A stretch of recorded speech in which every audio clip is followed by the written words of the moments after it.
Good to see all of you here. I think you will find out that this should be a pleasure for you today. The Irish National Championship team has been on our campus. This is either the 8th or the 9th consecutive year, and we are always very happy to have them here with us to entertain us with their very witty style of debating. This is not a decision debate. We're not worried about who wins or loses this thing. We want the audience to be informed and entertained, and that's the goal of the debate today. The Irish national champions are quite good, of course. I guess you could say England and what used to be called the British Isles, but one of which was Ireland. But Ireland is steeped in the tradition going back virtually hundreds of years. And they're bringing all of that vast knowledge to us today. And I want you to just forget about that when they're up here cracking jokes about drinking and women and things like that, because the one thing that you will find is that debate in the dictionary falls between two words, debase and debauch. And I think that, if you know what those two words mean, maybe debate belongs in that category. Maybe that's why it's the trio right there together. But anyway, they are good. They're very talented. They're charming. You girls, please do not become infatuated with these guys, because they will charm your socks right off, and you'll be buying them beers all night if you're not careful. Okay, so just be careful of that. I have about half of me, which is Irish. I usually don't talk about that. My family's been trying to keep that a secret for several generations, but today I will admit to it since we do have the Irish here with us. Okay, so the format for the debate today, there will be 6 speeches. Now don't get panicked. They're only 6 minutes long each. We will be out of here by 4 o'clock, and I think you will find it to be entertaining. 2 of our debaters are not very experienced. As a matter of fact, one of them comes out of a class which I have in debate, and he has had 1 practice debate so far. So even though you as an audience are allowed to boo, because this is an audience participation debate, and we encourage you to take part, you can hiss if you believe they're saying things which are off the wall. You can say for shame if you're really disgusted with what they're saying. You can clap, you can stomp your feet, you can dance, you can get up and do a jig. You can do most anything in support of the side you think is true. I ask you to please not only be supportive of your Miami-Dade debaters. I ask you to, whenever anybody is up here speaking, be supportive of that speaker, because that's what it's meant to be, to get some information out and to also entertain you. So the Irish are supporting the proposition today to resolve that the U.S. has gone too far in its foreign policy in the Middle East. The U.S.'s foreign policy in the Middle East has gone too far. The Irish are going to support that position, and our young guys, and believe me, they have only just found out this topic about an hour ago, because in the style of debate that we do, our teams are accustomed when they go to a tournament to only have 15 minutes of preparation time when they find out their topic. So that's what's going to happen today. And the Irish will then go first, and then the leader of the opposition will go second. The next speaker then goes back to the Irish, and then back to the op, and then back to the Irish again, and it will be finished with the op. Now, I know for a fact that over the last several days, this team on my right has not had a whole lot of sleep, because they told me they were in New York City until yesterday morning. And the night before they left to come down here, they were out drinking all night. They arrived back to their hotel at 6:30, and the driver of the limo that was taking them back, when they found out that this was the Irish team, they said, do you happen to be the Irish team that I'm supposed to take to the airport at 6:45? And they sheepishly said, yes, we are. They had been out until 6:30, and they were supposed to leave at 6:45 to collect their next flight, which was coming into Miami. So I know they were out late that night. And then these sons of and daughters of Ireland took my young son, my 17-year-old, and had him out trying to get him involved in debauchery last night, taking him to places where alcohol was being served, and where somehow mistakes were made, and some of it was given to him. Now, I don't know how that happened, but I think it has something to do with the Irish influence that took place there. And so, of course, when I got him home, I immediately spanked him. I guess him. Yes, he is my lovely son, and I love him very much. I try to kiss him every day.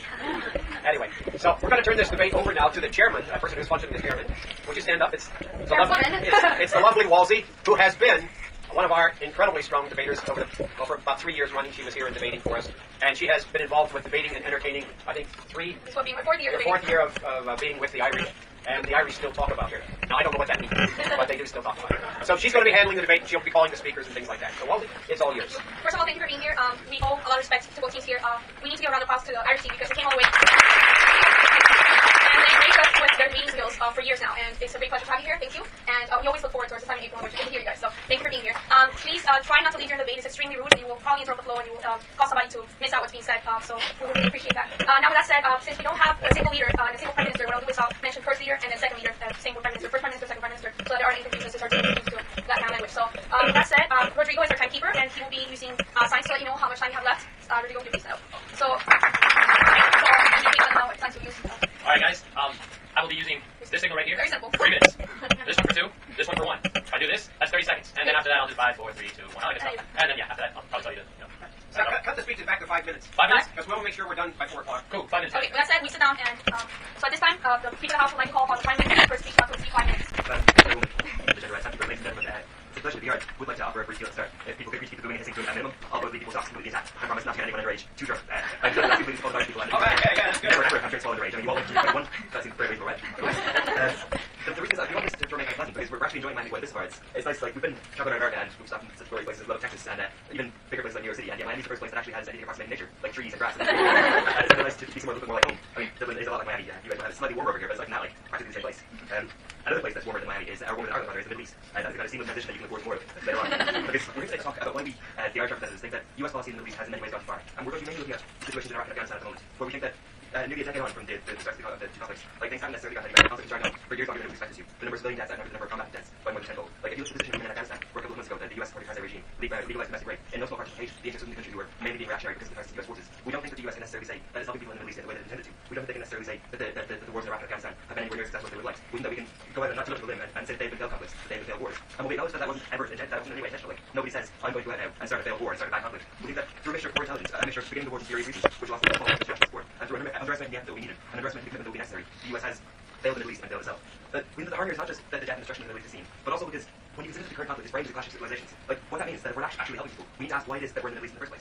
How can we say that we're invading a country to bring them civil rights and to bring them human rights, and try to bring them like Western ideologies and Western perspectives, and then say, yeah, but it's fine, that's great, because your regime is slightly more favorable to the US than the last one. Like, the biggest problem within the Middle East is that the strange coincidental overlap between human rights conflicts that the USA considers desperate enough and serious enough that it needs to be in, and countries where the USA has immense strategic interest. And we think that causes massive problems, because it means that it's more difficult for the US to gather support for any engagement that it takes on internationally. It means that within the country, it's much more harder to win over the hearts and minds of the people, because they don't see you're coming in, whether the troops coming in, trying to bring them freedom or trying to bring them rights. They see the troops coming in because they have to live in an area that's supported by the USA. They have to live in an area that has a lot of wood. And the problem with that is twofold. Aside from the fact that it means that it was always inevitable that the conflict in the Middle East would drag on much longer than anticipated. It also harms the ability to be back in the future. Like, we think that the USA is a country with broadly laudable goals. I mean, that the USA is a country that, generally speaking, we kind of like. I mean, I realize that an unpopular one for the US audience, but we're going to say that the USA generally a good country, generally the good guys. Like, while we in Ireland might have, like, popularity and charm and devastating attractiveness, the USA has all of the guns and all of the money. And so we think that it's important that the USA remains as the major Western power who can act on a global level as the world policeman. We think that having a world policeman is generally a good thing, and that the more that the USA retains its capacity to act in that role, the better. But the problem is that when the USA engages in conflicts where it's seen to be acting not based on the interests of the people within those countries, but based on its own interests, when they say actually, you know, the rights of peace going on in countries like Zimbabwe aren't that bad because Zimbabwe isn't anything particularly valuable that we need to protect. Like, we think that's a massive problem because it reduces the capacity of the USA to act as a force in protecting the rights.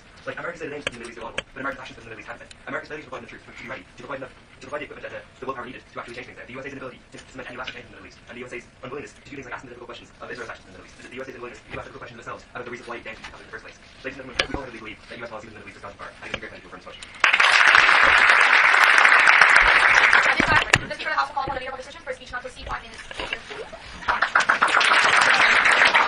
So, just for information about teams, the first speech cannot be interrupted for the first minute, and then after the first minute, you can raise points of parliamentary points of order. I mean, points of information. Points of information. Thank you. The next person. Ladies and gentlemen, I want to thank you for being here in such a wonderful afternoon. It has been a great and wonderful, beautiful day. Don't you guys agree? It has been? All right. And you guys agree that we all get this bit of a great, beautiful day. So they agree with me. Let's pull them in more to agree with us a little bit more too. But I want you guys to agree with me because I care about what you guys think. I'm the leader of opposition. My name is Moise Hermanson, and I will be discussing to you about the U.S. foreign policy in the Middle East. As opposition, our opposition philosophy is we base our argument on national security in the saying that we have not gone far enough, my friends. We have not gone far enough with using our resources in the Middle East because we have so much conflict. How many times you guys watch CNN, MSNBC News, or even other news, the Associated Press, the BBC News, you guys, even your own news people? No, I'm sorry. Many European news organizations have mentioned the conflicts and problems and incidents that's happened in the Middle East. Even before we even got in there, even before 9/11, even before all of this has happened, there have been so much instability. So our criteria, guys, I want you guys to judge us on the quality of national security for us as a global population. You see, one incident that's happened with, I want to go back. I want us to go back in time. Go back in time to the late 1980s when Russia was involved in Afghanistan. When Russia was involved with Afghanistan, they were spreading communism throughout the entire European and Middle Eastern area of the world. And because Russia had done this, Russia destroyed many Afghani infrastructure. It wasn't until we in the United States had to go in and help the people of Afghanistan to get rid of the Russian influence. But what happened after that? What happened after that is that we left Afghanistan. We left way too soon. And look at what happened. Afghanistan became the safe haven for Al-Qaeda.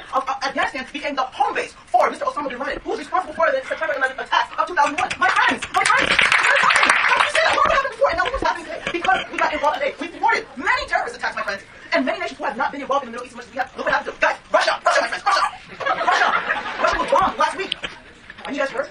Well, have any of you guys heard about Russia getting involved in Iraq? Russia getting involved in Iran? I don't see Russia involved in Iraq and Iran. Have you guys heard anything like that? I don't think so. You see, there's so many ways don't join me because it's true. Russia's not involved. They were attacked. My friends, this was a report by the Associated Press. Look at Pakistan. Pakistan was a nation that said, we're not going to get involved. Pakistan just sit back and say, you know what? No, guys. No, we're not going to get involved because, we don't like the U.S. that much. We're not too cool with the U.S. No, we're just going to chill out and lay back. And look, bomb after time. And then suddenly they got involved with us. And suddenly they're now our strongest allies. And now they're putting a restriction to the Al-Qaeda base. They're now putting the spread of these Afghani terrorists and all these other terrorists. They're constricting them. Let's talk about Iraq. Iraq, my friend. Saddam Hussein was a very dangerous guy. My friend over here said that we failed to do. We got rid of Saddam Hussein. Saddam Hussein was going going to Kuwait. He was attacking Kuwait. Saddam Hussein had, before, he had weapons of mass destruction. He used chemical gas on his own people back then. And then we used that as suspicion that he did use that. So then we had to get rid of him because he did. He was one of our biggest enemies, and we had to get rid of him.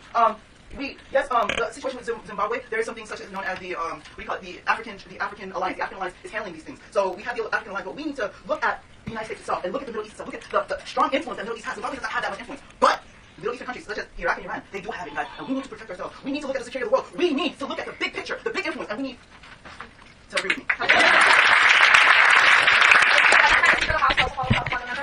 The government for speech must receive 5 minutes. Thank you. Thank you very much, Madam Chair, ladies and gentlemen. On behalf of the DNC, I would like to thank you. So, on our first day in America, we walked in and towards the beginning of the flight, there was a big cheer. We were cheering because we saw the drinks sparkling. The rest of the plane was cheering because our American servicemen on board, traveling home from service school. That was an incredibly moving and meaningful thing to us because we felt like we not been ready for something.